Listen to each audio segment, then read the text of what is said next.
हमारी संस्कृति, हमारे संस्कार सदा रहें हमारे साथ। सब्सक्राइब करें तिलक। पुत्री, प्रजा में एक भी विरोधी आवाज न रहे, इसलिए जो महाराज राम ने निर्णय लिया है वो उचित है।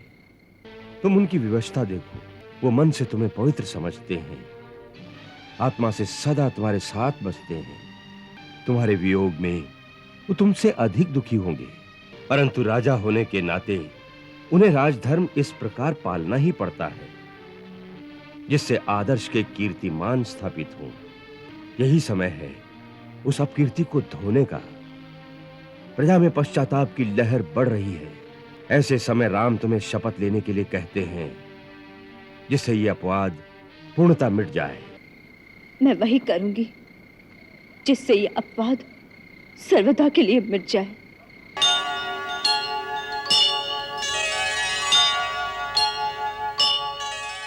देवराज इंद्र, आप जिस मानव से युद्ध करने की तैयारी कर रहे हैं वो कोई साधारण मानव नहीं है, एक महाप्रतापी शूरवीर है। हमारे विचार में उसे अस्त्र शस्त्रों से पराजित करना दुष्कर हो सकता है। आप नहीं जानते कि इन रघुकुल वंशियों में सूर्य का अंश है।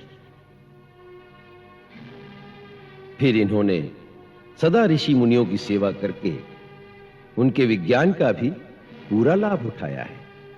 इनके पास अस्त्र ज्ञान भी उत्तम कोटि का है, इसलिए उनसे लड़ना बुद्धिमानी नहीं।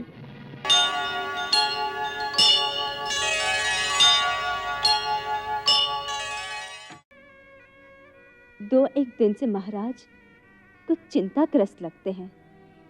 यदि आप उचित समझे तो मुझे अपनी समस्या बताएं।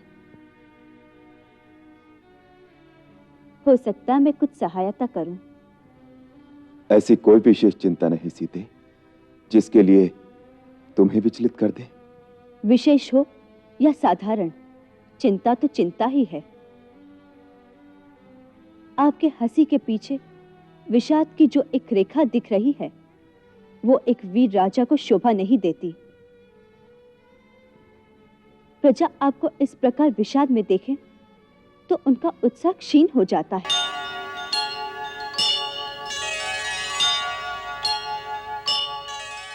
नहीं भैया, हमें तो किसी भी सेवक की आवश्यकता नहीं।